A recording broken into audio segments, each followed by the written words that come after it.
assim como na construção civil, na engenharia civil, que possui várias áreas e cada área com a sua função, aqui no planejamento e controle de obras vamos ter a mesma coisa. Várias ferramentas que podem ser utilizadas para o planejamento e o controle de obras.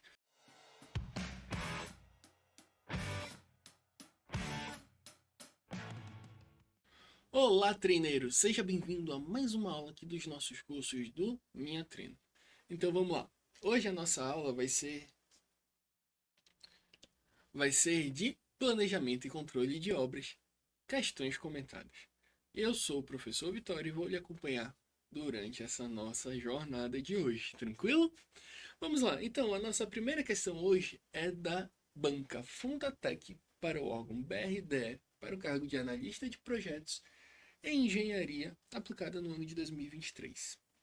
E fala: tratando-se da orçamentação de obras, assinale a alternativa que indica a ferramenta que auxilia na priorização das cotações de preços, na definição das negociações mais criteriosas e sinaliza onde os responsáveis por compras devem canalizar energia. E apresenta as alternativas: ciclo PDCA, EAP, curva ABC, diagrama de rede e linha de balanço. Bem, assim como na construção civil, na engenharia civil, que possui várias áreas e cada área com a sua função, aqui no planejamento e controle de obras vamos ter a mesma coisa. Várias ferramentas que podem ser utilizadas para o planejamento e o controle de obras. No caso de todas as alternativas, não podemos eliminar nenhuma, porque todas elas são utilizadas na construção civil para esse fim. Então vamos analisar cada uma delas e ver qual delas tem como prioridade a cotação de preços e pode ser utilizada na definição das negociações mais criteriosas e que vão ter um impacto maior no custo da obra, beleza? Então vamos lá. Ao todo, nós temos 5 ferramentas que eles nos apresentam, onde a primeira é o PDCA.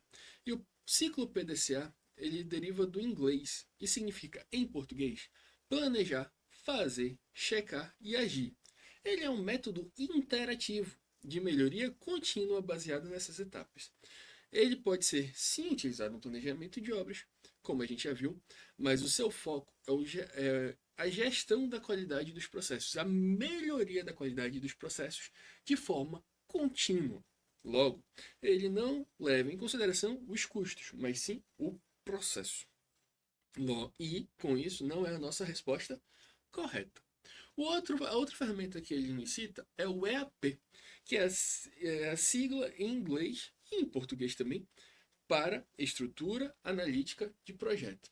E nada mais é do que um diagrama que divide hierarquicamente o escopo do projeto em grupos de atividades semelhantes, ou seja, representa visualmente todas as tarefas que fazem parte do escopo do projeto em diferentes níveis de detalhamento, ou seja, os macrogrupos, as macroatividades, as atividades, os insumos e assim vai. Ele tem como objetivo a relação entre as atividades, mas não o custo que elas geram. Logo, também não é a alternativa correta para a nossa questão.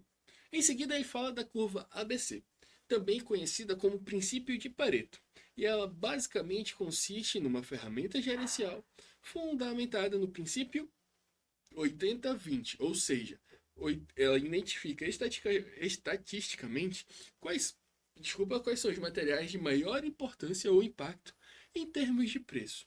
Por quê? Esse conceito, esse princípio, nada mais é do que 80% do custo é feito em cima dos 20% maiores valores dos serviços.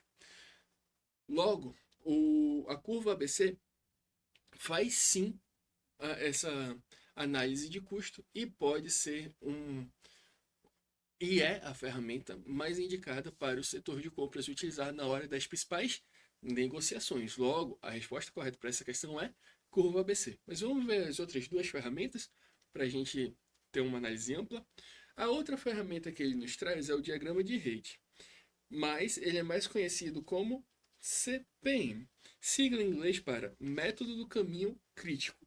Ele trata de um método aplicado em conjunto com o diagrama de redes PERT, que é técnica de avaliação e revisão de programas. Esse método é utilizado para gerir projetos longos. Ele organiza as tarefas de projetos em um esquema visual, determinando os serviços dependentes e facilitando a visualização das sequências de serviços. Assim como o PDCA e o EAP, não relaciona esses serviços com os seus custos. E por fim, nós temos a linha de balanço. E nós sabemos que na construção existem projetos em que determinados serviços são repetitivos. A linha de balanço, também conhecida como diagrama tempo-caminho ou diagrama espaço-tempo, é uma técnica de planejamento desenvolvida para esse tipo específico de obra. Por haver ciclos de produção, os serviços repetitivos podem ser representados por uma reta traçada em um gráfico de tempo e progresso. A inclinação da reta mostra o ritmo com que a atividade avança, mas ele só mostra o ritmo da atividade e não o custo da atividade. Por isso também não pode ser a alternativa correta.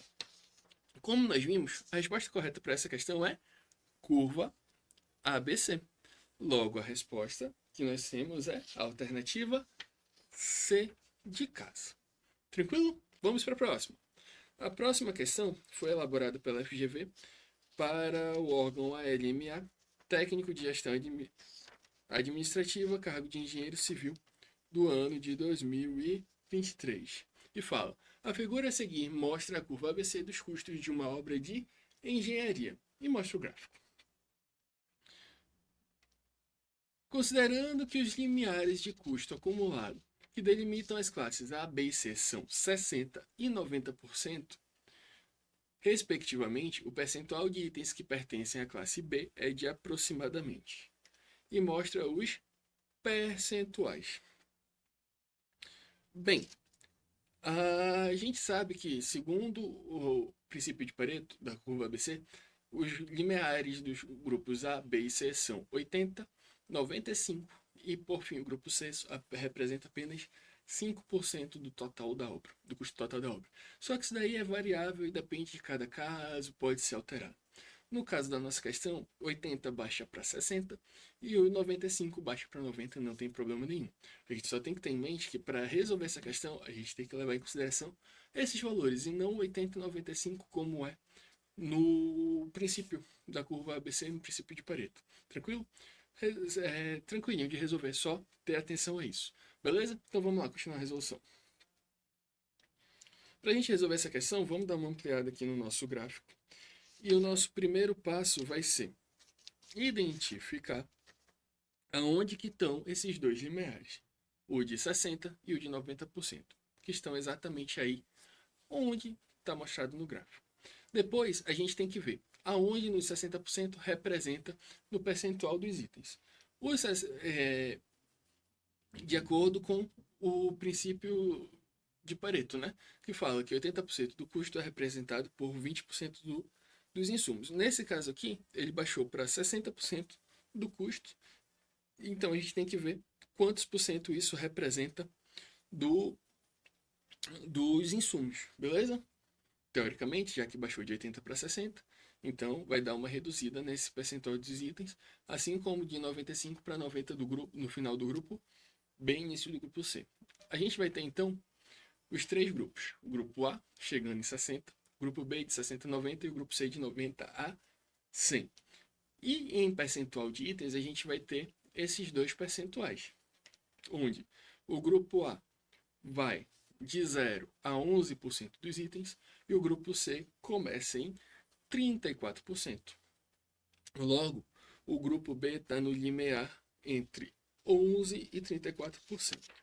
Para a gente identificar a resposta dessa questão, então, basta a gente fazer o quê? A gente tem que achar a faixa B. A faixa B está entre 34% e 11%. Logo, a gente faz a subtração desses valores e tem a resposta. E a resposta vai ser o quê? 23%. Com isso, a resposta correta da nossa questão é a alternativa B de bola. A gente consegue observar, então, que essa questão é toda de análise de gráfico. Basta a gente fazer o quê? Pegar os novos valores que eles trouxeram como referência e jogar no gráfico. Tranquilo?